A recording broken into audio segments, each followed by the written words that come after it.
Mi nombre es Tomás y soy un eco.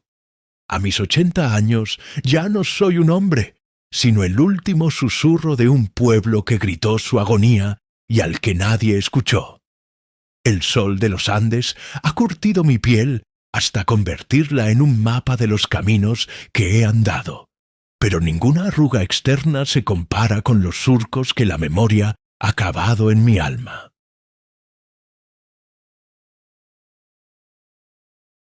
Les hablo desde la ruina, desde el esqueleto de una ciudad que un día brilló con la arrogancia de la plata y que ahora yace en silencio, carcomida por el viento y por un pecado tan antiguo como las montañas que la rodean.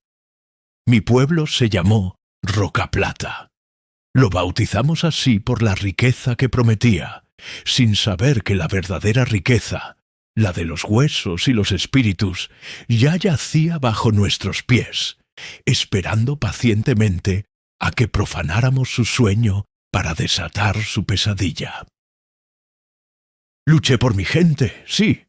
Intenté ser su voz, su conciencia, su escudo. Pero, ¿cómo se lucha contra un enemigo que no sangra, que no tiene cuerpo y que se contagia con el aire que respiras? ¿Cómo se combate una maldición que tú mismo ayudaste a sembrar? Antes de que las sombras de Rocaplata se ciernan sobre nosotros, y antes de que les cuente cómo la tierra se vengó de nuestra codicia, permítanme, este viejo eco, pedirles que me ayuden a que mi voz no se pierda en el vacío.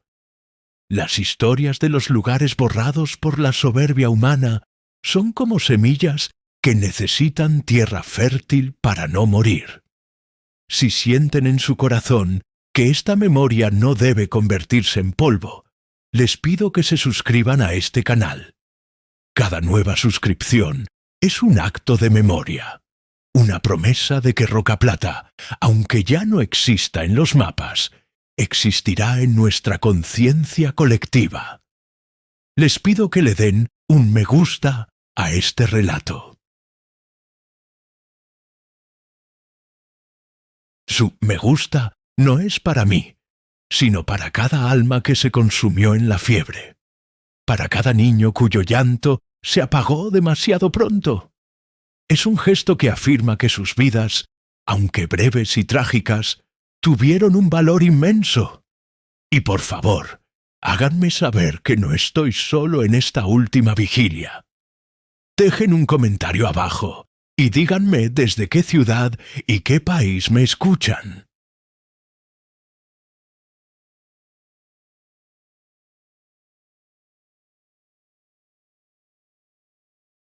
Quiero imaginar que esta historia teje una red invisible a través del mundo, una comunidad de almas que se detienen un momento a escuchar el lamento de un pueblo olvidado.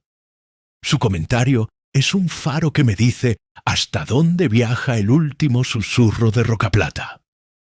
Gracias por ser los guardianes de este eco. Ahora, volvamos a cuando la arrogancia aún tenía forma de prosperidad. Rocaplata nació de una mentira, la mentira de que la tierra estaba vacía. En los años 50, el gobierno y una compañía minera extranjera decidieron que la meseta sobre la que se asentaba mi historia era el lugar perfecto para un nuevo asentamiento. Era plana, estaba cerca de las vetas de plata recién descubiertas, y según sus mapas topográficos, era una terra nullius, una tierra de nadie. ¡Qué ciegos son los hombres que solo leen mapas de papel y no saben leer las arrugas de la tierra! Los ancianos de las comunidades quechua, de los valles circundantes, hombres y mujeres cuya sabiduría no estaba en los libros, sino en el viento, subieron a advertirnos. Recuerdo a una anciana llamada Mamaquilla, con el rostro como una pasa y los ojos con la profundidad de un cielo nocturno. Se plantó frente a los ingenieros de la compañía y les habló en su lengua dulce y antigua.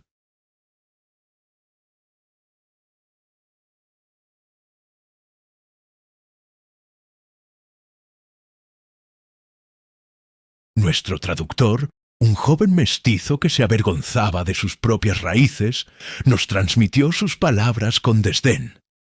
Dice que esta es la pampa de los durmientes, que aquí los hijos del sol dejaron a sus ancestros más nobles para que vigilaran el valle.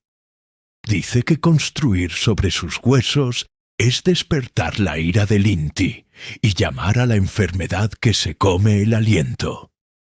El ingeniero jefe, un gringo alto y rubio que olía a agua de colonia y a desprecio, se rió a carcajadas. Le dio unas palmaditas en la cabeza a Mamakila como si fuera una niña y dijo: «Dígale a la abuela que sus cuentos son muy bonitos, pero que aquí vamos a construir el futuro, no a desenterrar el pasado». Y así comenzó la profanación. Yo era joven, fuerte y necesitaba el dinero.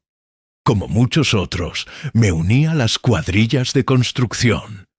La paga era buena y la promesa de una casa propia y una vida mejor era una droga demasiado potente. Mi trabajo era cavar las zanjas para los cimientos de lo que sería la plaza de armas y la iglesia. Al tercer día de cavar, mi pala chocó con algo que no era roca. Era un sonido hueco, orgánico. Con cuidado, retiré la tierra y lo que encontré me heló la sangre, a pesar del sol abrasador. Era el cráneo de un hombre, pero un cráneo extrañamente alargado, como los que había visto en los dibujos de los libros antiguos.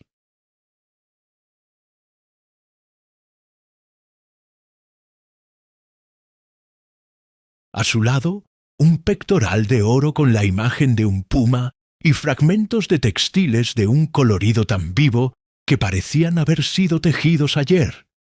No era una tumba aislada. A medida que cavábamos, la tierra comenzó a devolvernos a sus muertos. Encontramos docenas, cientos de fardos funerarios, sentados en posición fetal, rodeados de ofrendas de cerámica, plata y conchas de espondilus. Estábamos cavando en el corazón de un cementerio inca de la nobleza. Un camposanto sagrado, un hombre de la costa que solo creía en el dinero, nos ordenó callar. «Son solo huesos de indios viejos», dijo. «No valen nada. La plata está en la montaña, no aquí abajo». Esa noche trajeron camiones. A la luz de los faros nos hicieron cargar los restos sagrados como si fueran escombros. Se los llevaron a un barranco y los arrojaron, cubriéndolos con tierra y con nuestro silencio comprado con unos cuantos soles extra. Construimos rocaplata sobre una tumba profanada y cimentamos sus calles con nuestra propia vergüenza. Durante 20 años pareció que la mentira había funcionado. Rocaplata floreció. La plata de la mina corría como un río y nuestro pueblo se convirtió en un pequeño oasis de prosperidad en medio de la dureza de los Andes. Construimos una escuela para nuestros hijos, un mercado bullente de vida y una iglesia grande y blanca, irónicamente, justo encima del lugar donde habíamos encontrado más tumbas. La vida era buena. Me casé con mi Elena, una muchacha del valle cuyo padre también había trabajado en la construcción. Tuvimos 2 hijos, un niño y una niña, que crecieron sin conocer el hambre y con zapatos en los pies. Pero incluso en los años de abundancia, la tierra nos susurraba su descontento, aunque abundante, siempre tenía un regusto a tierra, a polvo de huesos. Por las noches, a veces, se oían lamentos que el viento traía de la pampa, y la gente se despertaba con la misma pesadilla, la de estar siendo observados por cientos de ojos oscuros desde debajo de sus camas. Los animales nunca prosperaron en Rocaplata. Las gallinas ponían huevos con yemas pálidas y los perros aullaban a la luna con una tristeza que no era de este mundo. Nosotros, los que habíamos participado en el entierro secreto, nos emborrachábamos juntos e intentábamos olvidar. Pero a veces, en medio de la borrachera, uno de nosotros se quebraba y hablaba de los cráneos alargados y de los ojos vacíos que nos miraban desde la oscuridad de nuestros recuerdos. La prosperidad era una máscara, y debajo de ella, la herida que le habíamos hecho a la tierra seguía supurando.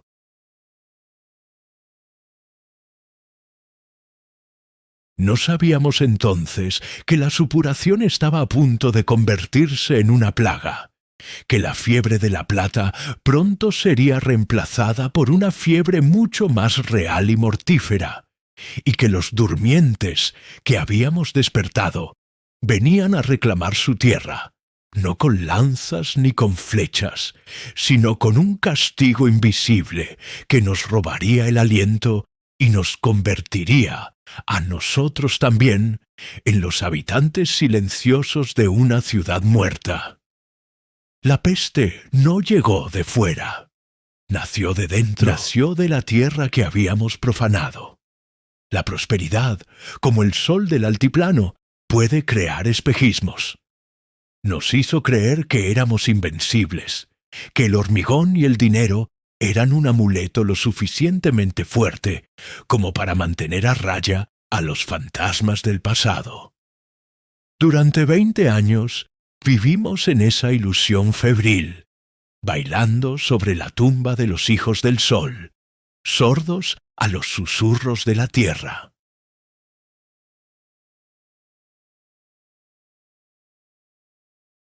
Pero la tierra tiene una memoria más larga que la de los hombres, y su paciencia, aunque vasta, tiene un límite.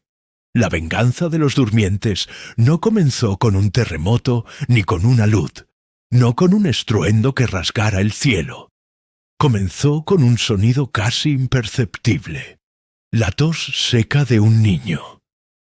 El primer afectado fue Danielito, el hijo del capataz, el mismo hombre que nos había ordenado arrojar los huesos al barranco.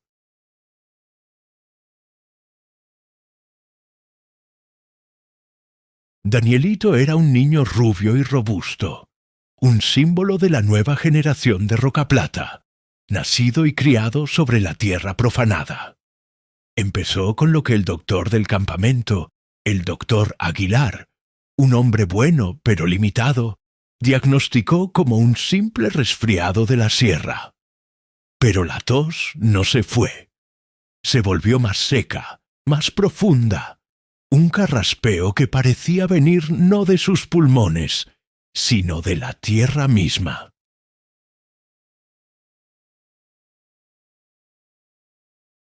Y luego, un día, mientras tosía, su madre vio que lo que salía de su boca no era flema, sino un fino polvillo gris, como la ceniza de un fuego muy antiguo. Esa fue la primera señal. La llamamos la tos de polvo. El doctor Aguilar no tenía explicación. Le dio antibióticos, jarabes, pero nada funcionaba.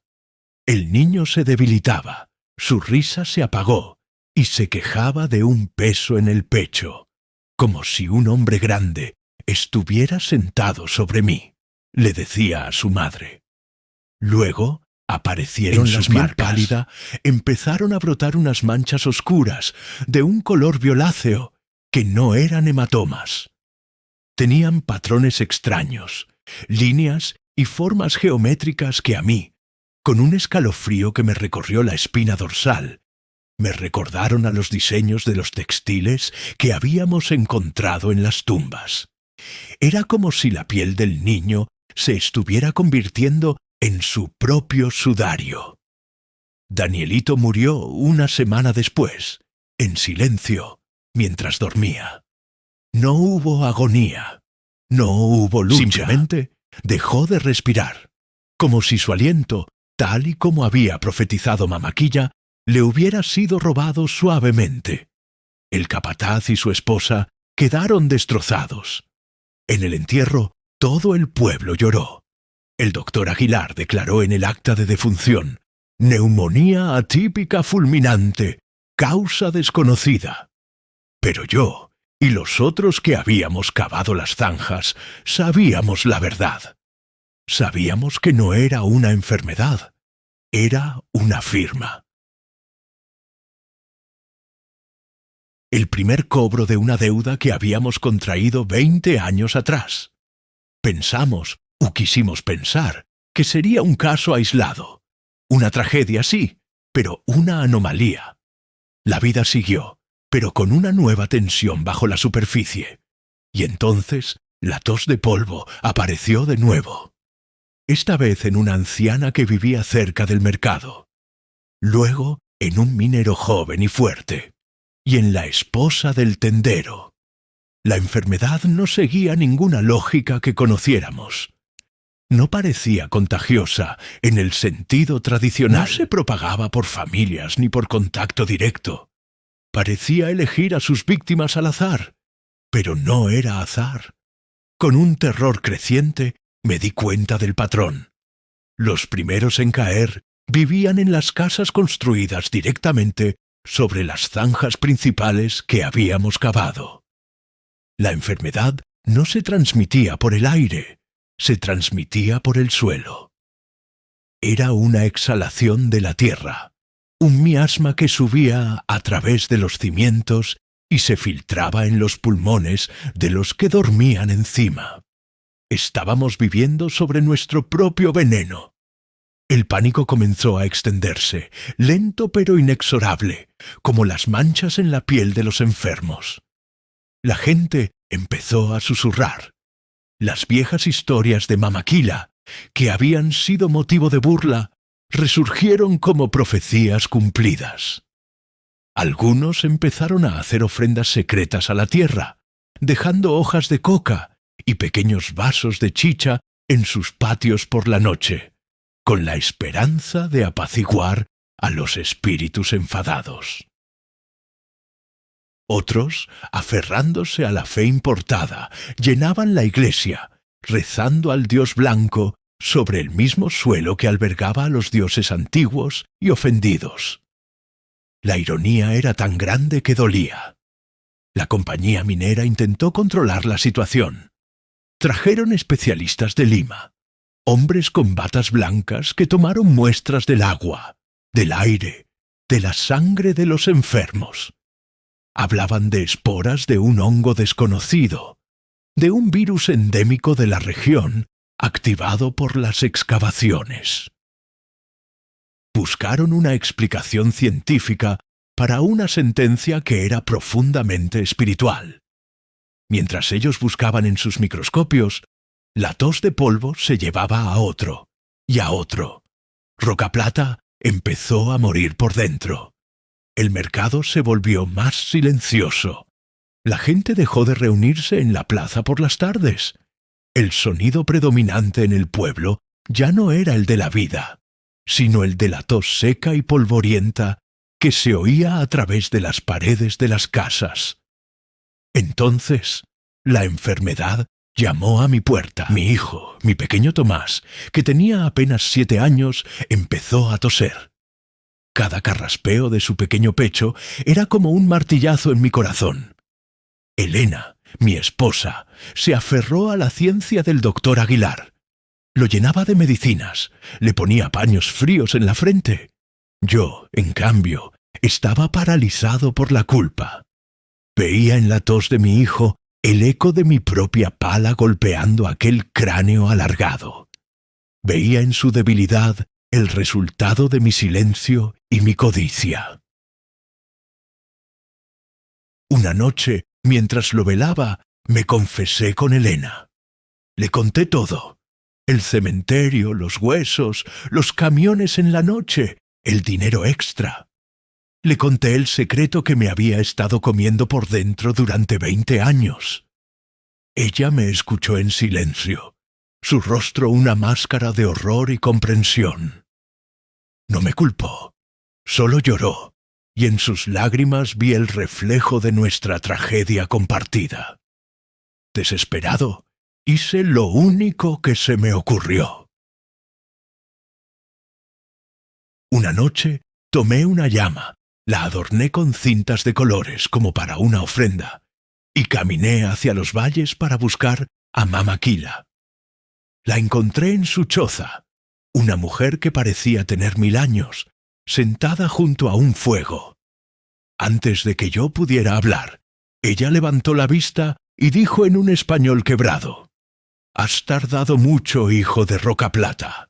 Los durmientes ya han despertado y tienen sed». Le supliqué, me arrodillé ante ella, le ofrecí todo lo que tenía. Le pedí que intercediera, que nos dijera cómo apaciguarlos. Ella masticó sus hojas de coca por un largo rato, mirando las llamas. Finalmente habló. «La tierra no quiere plata», dijo. «La tierra no quiere ofrendas.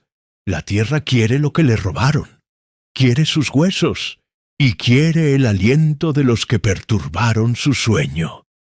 Me dijo que la única manera de detener la peste era devolver los restos sagrados a su lugar de descanso y realizar los rituales que se habían interrumpido hacía siglos. Y luego añadió algo que me heló el alma. «Pero ni siquiera eso será suficiente», dijo, sus ojos negros fijos en los míos. «Se ha derramado la copa. La profanación fue demasiado grande. Rocaplata nació de un pecado mortal, y todo lo que nace del pecado está condenado a morir». Me envió de vuelta con una bolsita de hierbas secas. «Esto no curará a tu hijo», dijo. «Solo calmará su viaje. Prepara un té. Le ayudará a respirar hasta que su aliento ya no sea suyo». Volví a Rocaplata con el corazón hecho polvo, llevando en una mano la sentencia de muerte de mi pueblo y en la otra el consuelo inútil para la agonía de mi hijo. La peste ya no era una enfermedad. Tenía un nombre. Se llamaba Justicia, y su juicio final sobre Rocaplata no había hecho más que empezar. Volví a Rocaplata bajo una luna enferma y pálida, con el corazón más pesado que las piedras de la mina, y el saquito de hierbas de Mama Kila, quemándome en el bolsillo como si fuera un carbón ardiente. Cada paso de vuelta a mi hogar era un paso hacia el final de la esperanza. No llevaba una cura, llevaba un rito funerario. Al entrar en casa, el silencio fue lo primero que me golpeó. Un silencio solo roto por el sonido terrible y rítmico de la tos de mi hijo. Un sonido como de hojas secas siendo aplastadas. El sonido del aliento convirtiéndose en polvo. Elena me miró desde la penumbra.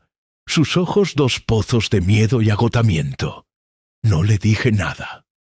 Simplemente saqué las hierbas y me dirigí a la cocina para hervir el agua.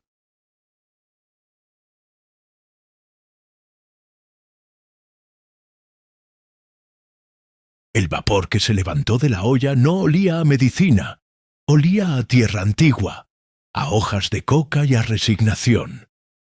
Mientras mi hijo bebía a sorbos el té amargo, vi cómo sus pequeños hombros se relajaban, cómo su respiración se volvía un poco menos forzada.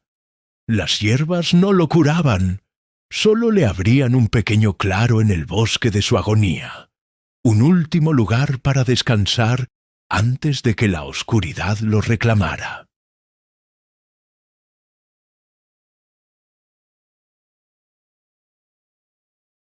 Fue esa noche, velando el sueño febril de mi hijo, que supe que no podía seguir cargando con el peso del secreto. El silencio me había hecho cómplice, y mi complicidad estaba matando a mi propio hijo. Tenía que hablar. Tenía que arrastrar el pecado a la luz, aunque esa luz nos quemara a todos. A la mañana siguiente, con los primeros rayos de un sol que ya no me parecía fuente de vida, sino el ojo vigilante de un Dios vengador, salí de mi casa. No fui a la mina, ni al mercado. Fui a la casa del capataz. Lo encontré en su patio, un hombre roto, mirando el columpio vacío donde su hijo Danielito solía reír. Tenía la misma mirada vacía que yo sentía en mi interior. Le conté todo. Le vomité la historia de los últimos 20 años.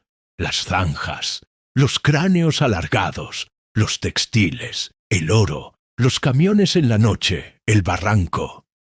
Y le conté mi visita a Mamaquilla, su profecía sobre los durmientes y su sentencia de muerte para nuestro pueblo. El capataz, que 20 años atrás se había reído de los huesos de indios viejos, no se rió. Escuchó cada palabra, y en su rostro la pena se transformó lentamente en un horror comprensivo. Él, que había perdido a su hijo, fue el primero en creer. Los huesos, murmuró, sus ojos fijos en un punto invisible del pasado. Tenemos que devolver los huesos. Juntos fuimos a buscar a los otros, a los cavadores. Éramos 12 al principio. Ahora solo quedábamos 7. 3 habían muerto en accidentes en la mina a lo largo de los años. 2 se habían marchado del pueblo, huyendo, quizás, de algo más que la pobreza. Los 7 que quedábamos éramos hombres marcados, con la prosperidad de Rocaplata construida sobre el cimiento de nuestra alma vendida. Los reunimos en el almacén, entre los sacos de harina y las latas de conservas. Al principio negaron, se resistieron. El miedo a ser culpados más fuerte que el miedo a la maldición. Pero el capataz, con la autoridad que le daba su propio dolor, los silenció. Y la tos, la maldita tos de polvo que se oía desde una casa cercana, fue el argumento final. Todos teníamos hijos, nietos. Todos sentíamos el aliento helado de los durmientes en nuestra nuca. Nuestra confesión colectiva cayó sobre Rocaplata como una segunda plaga. Llevamos nuestra historia al alcalde, un hombre de la compañía, y al comité de ingenieros. Su reacción fue la que esperábamos. Negación, ira. Nos llamaron mentirosos, supersticiosos. Dijeron que estábamos provocando una histeria de masas para encubrir la verdadera causa de la enfermedad. Los especialistas de Lima, con sus batas blancas y su lógica estéril, nos ridiculizaron. Esto es un hongo, un patógeno del suelo. La solución es la cuarentena, la fumigación, la ciencia, declaraban en las reuniones públicas. Pero su ciencia no funcionaba. Cada día, la lista de enfermos crecía. Cada noche, una nueva vela se encendía en una casa en luto. El pueblo se dividió en 2, los que se aferraban a la lógica de los de fuera y los que, como nosotros, sentían la verdad en la frialdad de la tierra bajo sus pies. La iglesia se convirtió en un campo de batalla. El joven sacerdote que había reemplazado al nuestro, un hombre de la ciudad, predicaba contra la idolatría pagana, mientras que las mujeres quechua del pueblo entraban a escondidas para dejar ofrendas de flores y maíz a los pies de los santos, rezando en una mezcla de latín y quechua, cubriendo todas las apuestas espirituales. El pueblo se estaba ahogando, no solo en la enfermedad, sino en el miedo y la desconfianza. El punto de quiebre fue la muerte del doctor Aguilar, el único hombre de ciencia que realmente se preocupaba por nosotros el que iba de casa en casa sin descanso, también empezó a toser. Su declive fue rápido, brutal, como si los durmientes, en un acto de desprecio supremo por la lógica de los hombres, hubieran decidido llevarse a su máximo representante. Su muerte rompió la última barrera de la negación. Si la ciencia misma podía morir de aquella plaga, ¿qué esperanza quedaba? El pánico se convirtió en motín. Una multitud enfurecida, liderada por las madres de los niños enfermos, se reunió en la plaza. Ya no pedían medicinas, pedían que se devolvieran los huesos. Rodearon las oficinas de la compañía, exigiendo la verdad.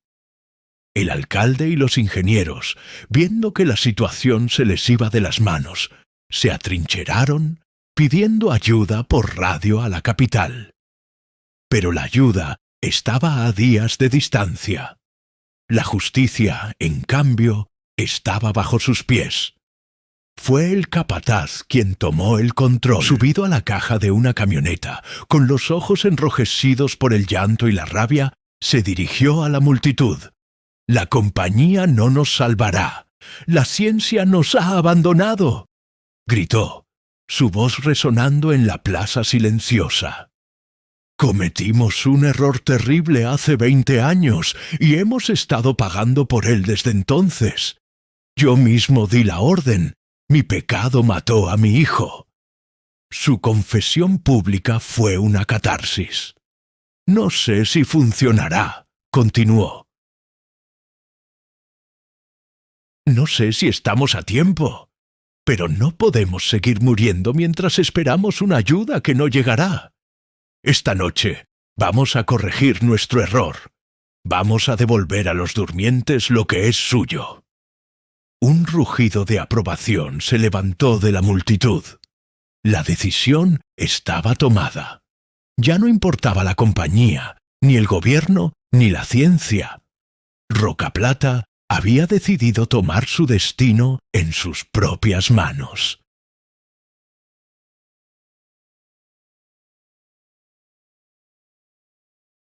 Esa tarde, mientras el sol comenzaba a teñir de sangre las cumbres de los Andes, se formó una procesión. No era una procesión religiosa con cánticos y velas. Era una marcha sombría, silenciosa, de hombres y mujeres con el rostro endurecido por la determinación y el miedo. Nosotros, los 7 cavadores supervivientes, íbamos a la cabeza, junto con el capataz.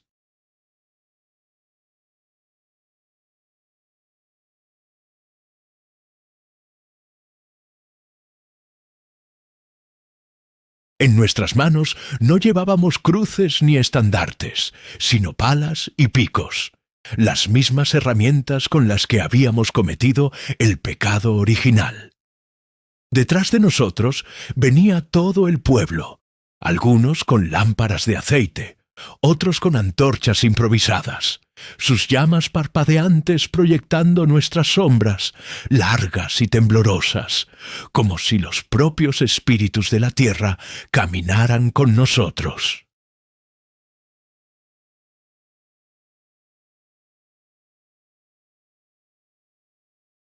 Nos dirigimos hacia el barranco, un lugar que habíamos evitado en nuestros pensamientos y en nuestros pasos durante 20 años. Íbamos a desenterrar nuestra vergüenza, a enfrentarnos cara a cara con los huesos de nuestra codicia. La tos seca de mi hijo, que había dejado al cuidado de Elena, resonaba en mis oídos como el tambor que marcaba el paso de nuestra marcha hacia la expiación o hacia la aniquilación total.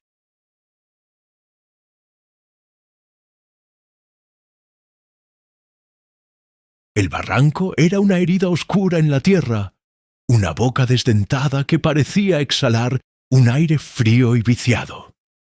El silencio que nos recibió allí era diferente al de las calles del pueblo. Era un silencio pesado, acusador, lleno de las voces no dichas de los muertos que habíamos arrojado a su garganta. La luz de nuestras antorchas danzaba sobre las paredes de roca, creando sombras que se retorcían como espíritus torturados.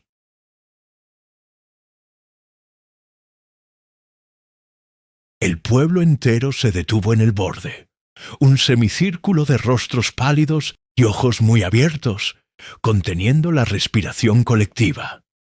Nosotros, los 7 cavadores, descendimos al fondo del barranco, y el simple acto de pisar ese suelo profanado se sintió como un sacrilegio sobre otro sacrilegio. El capataz clavó su pala en la tierra con un golpe sordo y definitivo que rompió el silencio. «Por mi hijo», murmuró, y ese fue el único requiem que se pronunció. El resto de nosotros lo seguimos, nuestras palas mordiendo la tierra compacta, cada palada un acto de confesión, cada golpe un latigazo en nuestra propia conciencia. El trabajo fue brutal, no por el esfuerzo físico, sino por la carga emocional. No estábamos cavando en busca de un tesoro, estábamos desenterrando nuestra propia alma podrida.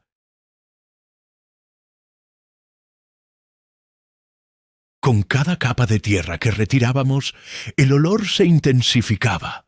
Un aroma a polvo antiguo, a textiles descompuestos y a algo más, algo mineral y orgánico a la vez. El olor inconfundible de la muerte ofendida. No tardamos en encontrarlos. Primero fue un fragmento de textil, de un color azul tan vibrante que parecía imposible que hubiera estado enterrado 20 años. Luego, una vasija de cerámica rota. Y entonces, la pala de uno de los hombres chocó con algo duro. Con un grito ahogado, se arrodilló y empezó a cavar con las manos. Era un cráneo alargado que nos miraba desde sus cuencas vacías, con una majestuosidad silenciosa y terrible. Fue como abrir una compuerta. Debajo de la primera capa, la tierra vomitó su secreto en un amasijo sacrílego. No era un cementerio ordenado, era una fosa común del caos.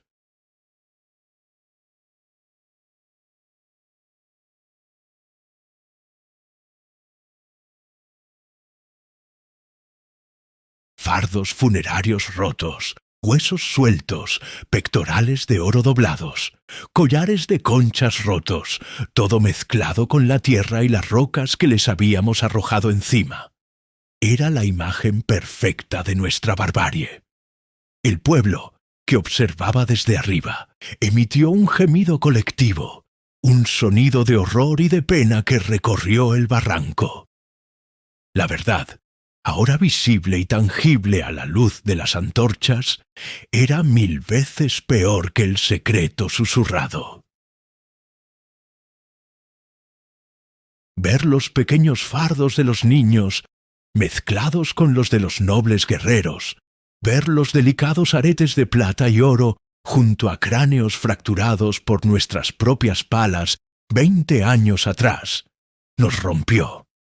Hombres y mujeres que habían soportado el hambre, la enfermedad y el miedo, ahora lloraban abiertamente, un llanto de culpa que se unía al viento de la puna. Con un cuidado infinito, con una reverencia que nacía del terror más profundo, empezamos a rescatar los restos. Formamos una cadena humana, desde el fondo del barranco hasta el borde. Nos pasábamos los fardos, los huesos, los artefactos, de mano en mano. Tocar aquellos restos era tocar nuestra propia condenación. La tela de los fardos, aunque desgarrada, se sentía extrañamente conservada, y los huesos, al contacto con nuestra piel, parecían transmitir un frío que no era de este mundo. Uno por uno, depositamos a los durmientes en mantas que las mujeres habían traído. Los cráneos alargados, con su silenciosa dignidad, parecían juzgarnos.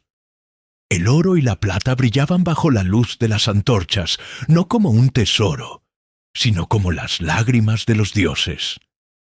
Tardamos horas, horas de un trabajo meticuloso y sagrado, intentando deshacer con nuestras manos temblorosas el daño que habíamos hecho con nuestra arrogancia. Cuando el fondo del barranco estuvo limpio, cuando el último hueso fue recuperado, un extraño silencio se apoderó de nosotros. Por un instante, una pequeña y frágil llama de esperanza se encendió en mi corazón. Quizás, solo quizás, este acto de contrición sería suficiente. Quizás los durmientes, al ver a sus muertos tratados con el respeto que merecían, nos perdonarían. Y entonces la tierra respondió, no con un terremoto violento, sino con un temblor sutil que subió desde la profundidad del barranco. Y con el temblor llegó el viento. No era el viento helado de la puna que conocíamos. Era un viento que nació allí mismo, en el fondo del barranco vacío, un viento seco, cálido, que se arremolinó sobre sí mismo y subió hacia nosotros como un tornado en miniatura. Y ese viento no transportaba hojas ni arena, transportaba polvo, un polvo gris y finísimo, el mismo polvo que mi hijo tosía, el mismo que salía de la boca de los moribundos. La columna de polvo se elevó, girando, y luego explotó sobre nosotros, bañándonos en una nube densa y asfixiante. Entró en nuestros ojos, en nuestras narices, en nuestras bocas abiertas por el horror. Tenía un sabor a tierra, a tumba, a tiempo. La gente gritó, intentando protegerse, pero era inútil. Estábamos envueltos en la esencia misma de la maldición.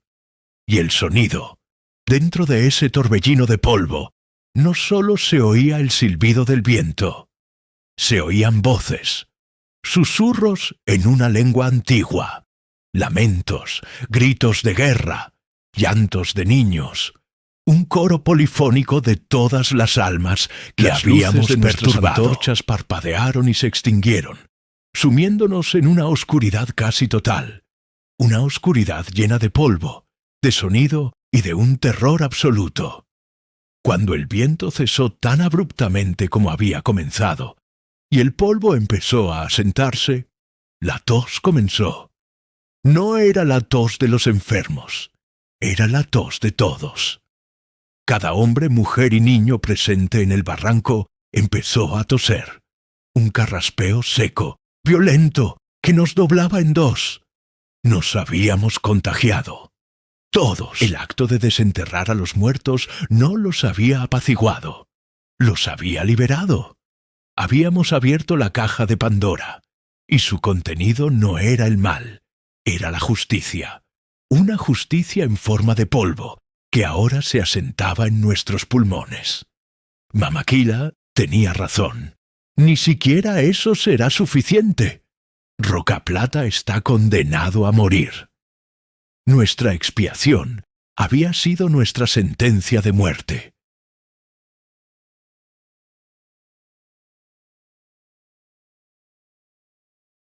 Habíamos intentado devolver los huesos a la tierra, y en el proceso, la tierra nos había reclamado a nosotros. Miré a mis compañeros, a mis vecinos, sus siluetas apenas visibles en la penumbra, todos convulsionando por la misma tos. Y mi único pensamiento fue para mi hijo, para mi Elena, que me esperaban en casa. Yo, cubierto de pies a cabeza con el polvo de la tumba, me había convertido en el portador final de la plaga. Mi intento de salvar a mi hijo lo había condenado definitivamente. Levantamos las mantas con los restos sagrados, y en un silencio ahora solo roto por nuestra tos colectiva, iniciamos la procesión de vuelta a Rocaplata. No éramos un pueblo buscando la salvación. Éramos los muertos caminando, llevando a otros muertos a un entierro común. El regreso a Rocaplata fue la procesión más silenciosa y ruidosa que el mundo haya conocido.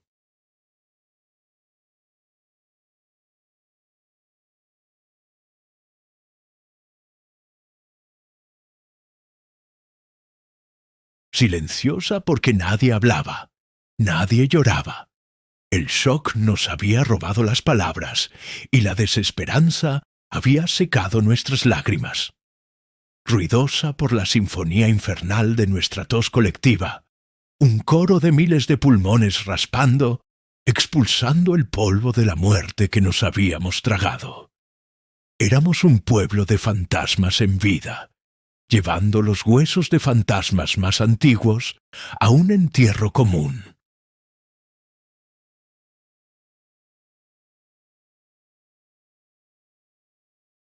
Las llamas de las antorchas iluminaban nuestros rostros cubiertos de polvo gris, dándonos el aspecto de estatuas de ceniza, animadas por un último y desesperado aliento. Al llegar a mi casa, el miedo más grande de mi vida se hizo realidad. Elena abrió la puerta y antes de que pudiera advertirle, me abrazó. En ese abrazo sentí cómo le transfería mi sentencia. Mi hijo, Tomacito, al oír mi llegada, salió de su habitación. Ya no tosía. Las hierbas de Mamaquila le habían concedido esa pequeña paz, y en sus ojos febriles vi una claridad terrible. Supo, sin que yo dijera una palabra, que le había fallado. Me acerqué y le besé la frente, una frente que ardía. Mi beso fue el sello final de su condena. Esa noche, el polvo que traje conmigo se instaló en sus pulmones. A la mañana siguiente, la tos de mi hijo volvió, pero esta vez fue diferente. Era la tos de todos. La peste, que había sido selectiva, ahora era universal. Rocaplata se convirtió en un gran hospital sin médicos ni medicinas. La agonía fue rápida. La compañía minera y sus ingenieros se encerraron en sus oficinas, pero las paredes de ladrillo no podían detener un polvo que se filtraba por las rendijas. Los oímos toser, y luego el silencio. El joven sacerdote rezó hasta que la tos ahogó sus plegarias. La gente moría en sus casas, en las calles. Familias enteras se acostaban a dormir para no despertar. Mi Elena se fue primero. Murió en mis brazos. Su última mirada fue de perdón, un perdón que me desgarró más que cualquier acusación. A mi hijo lo sostuve hasta que su pequeño pecho dejó de luchar. Su último aliento fue un suspiro polvoriento que se mezcló con el aire, con el alma de Rocaplata. Pero antes del fin, teníamos un último deber que cumplir. Con las pocas fuerzas que nos quedaban, los supervivientes, una comunidad de moribundos, realizamos el ritual final. Llevamos los restos de los durmientes no a un lugar apartado, sino al corazón de nuestra soberbia, la plaza de armas. Cavamos una gran fosa común en el centro, justo debajo de donde se alzaba el asta de la bandera, justo encima de donde habíamos construido nuestra iglesia. Era un acto de rendición total. Con una delicadeza que nunca antes habíamos poseído, depositamos cada fardo, cada cráneo alargado, cada pieza de oro, en el vientre de la tierra. No hubo sacerdote, nuestra tos no hubo rezos, la única letanía. Nuestro sudor y nuestras lágrimas eran la única agua bendita. Mientras devolvíamos el último hueso a la tierra, el sol comenzó a ponerse, y por un instante la tos cesó. Un silencio absoluto, profundo y sagrado cayó sobre Rocaplata. En ese silencio sentimos una paz que no habíamos conocido en 20 años. No era el perdón, era la aceptación. El ciclo se había completado.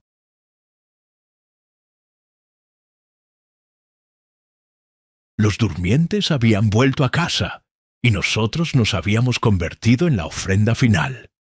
Cubrimos la fosa, y ese fue el último acto comunitario de Rocaplata. Después, cada uno se fue a su casa a morir. Yo no morí. No sé por qué. Quizás mi pecado, al ser uno de los primeros, merecía un castigo más largo. Quizás los durmientes necesitaban un cronista, un eco que contara su historia para que la advertencia no se perdiera.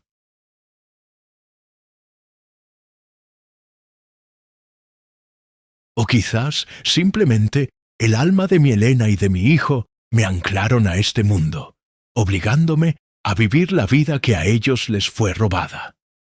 Vi a Rocaplata convertirse en una ciudad de muertos. El silencio se hizo permanente, solo roto por el viento que silbaba a través de las ventanas rotas. Vi las casas convertirse en tumbas, el mercado en un esqueleto de puestos vacíos, la iglesia en un monumento a una fe inútil. Me convertí en el único habitante, en Robinson Crusoe, en una isla Durante de 60 pena. Años he caminado por estas calles vacías.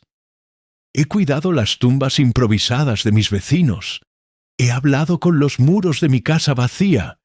Y he visto cómo la naturaleza, lentamente, reclama lo que es suyo.